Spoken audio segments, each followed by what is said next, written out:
Also wieder den ganzen Weg zurück zum Ginger Cat.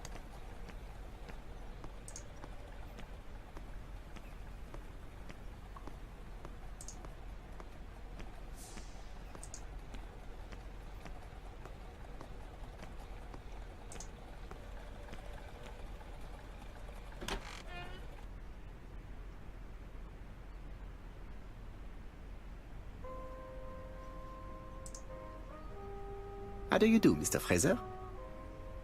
You Hercule Poirot. Mr. Hastings said you wanted to speak to me. Yes. I know that it may not be the right time, but I would like to ask you a few questions.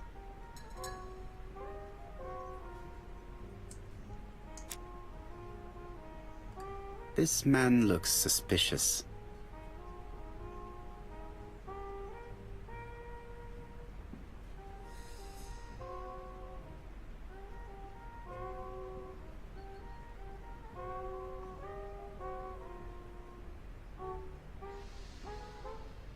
Donald Fraser is in a terrible state, as if he hadn't slept all night. And he's drinking White Horse. Leave me alone.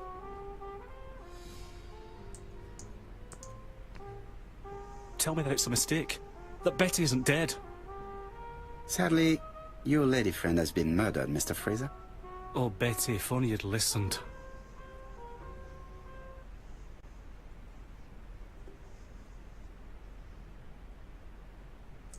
If she had listened to you, she would still be alive. Should I take that to be a confession? With that sort of thinking, you must send a lot of innocent men to prison. Under different circumstances, I might even find you amusing, sir. It's no time for amusement, Mr. Fraser. It is time to find your fiance's killer. Did you know what her plans were for the evening? She said she was having dinner with her sister.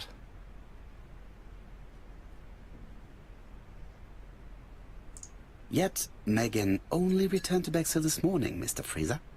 I didn't know. Right. May I ask you what you were doing yesterday evening? I spent the evening working. Your colleagues can confirm this? No, I often take work home with me.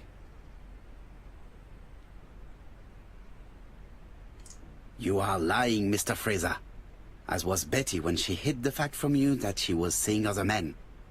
Betty was a very decent young woman. How dare you sully her memory?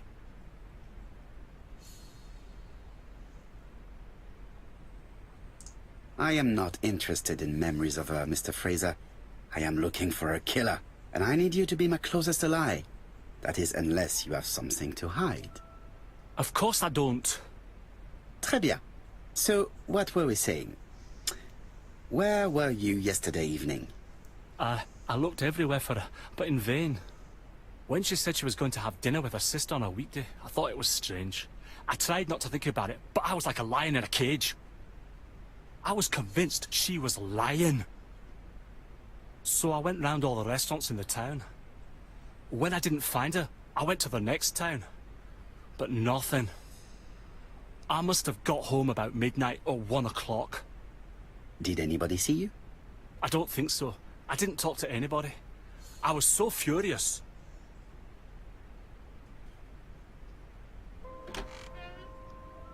Ah, I knew I'd find you here, Poirot.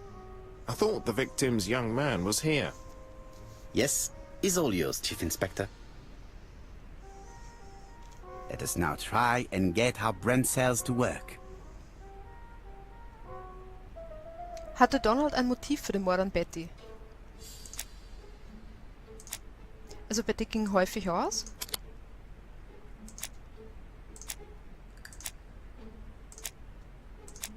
Und Donald war ein gewalttätiger Mann.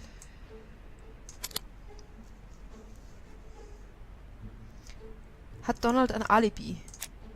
Donald hat kein Alibi. Hatte Donald ein Motiv für alle Morde? Die beiden Morde wurden vorsätzlich vom selben Mörder begangen.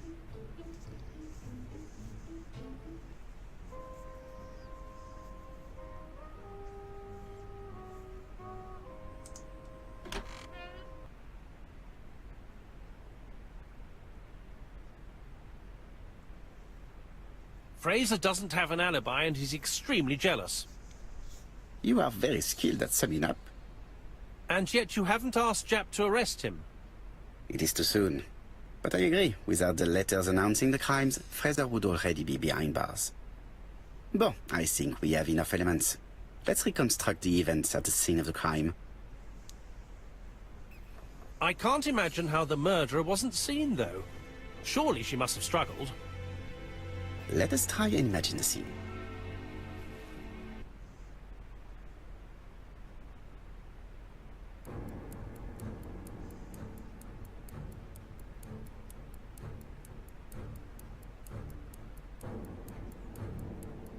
The killer and the victim are walking on the beach. Miss Betty has a bag, a belt around her waist, and carries her shoes in her hand. Both of them walk slowly to hut number 5. Wir müssen zu Nummer 6 also fortschreiten. Both of them walk slowly to hut number 6.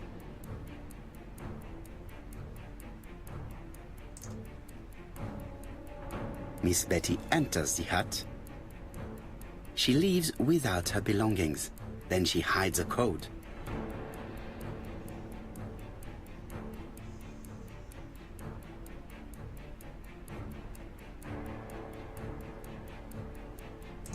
They keep walking. Then she removes her belt. The murderer moves behind her and then attacks her by surprise.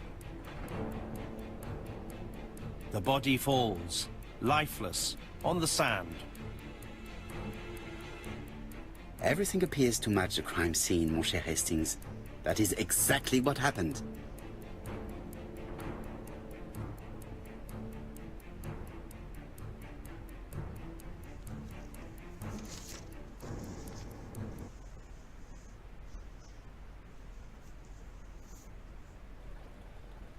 Without the ABC, we might have suspected Mr. Asher and Mr. Fraser. But by timing his crimes, the murderer is making sure he's accused. In a way, it is very generous of him. Generous? The murderer seduced Betty in order to lure her to the beach and kill her. Indeed, the young woman was certainly careless, but not stupid enough to follow a stranger. What are you planning to do, Poirot? Return to London, mon cher Hastings.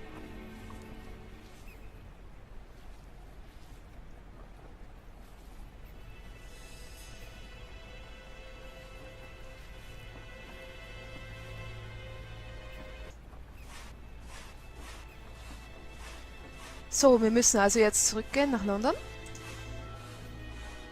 Unser Auto steht da hinten.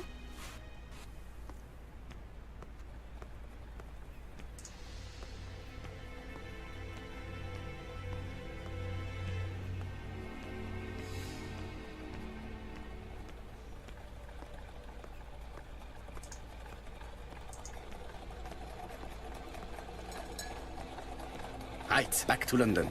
There is nothing more for us to do here.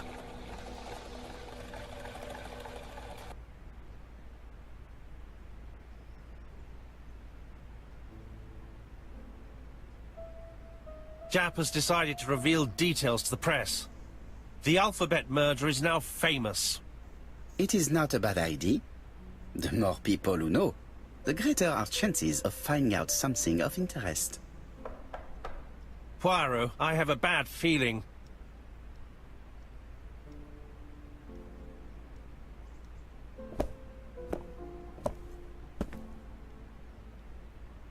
Poor Mr. Poirot, not so good at these little criminal matters as you thought yourself, are you? Rather past your prime, perhaps. Let us see if you can do any better this time. This time, it's an easy one. Churston on the 30th. Do try and do something about it. It's a bit dull having it all my own way, you know. Good hunting. Ever yours, ABC.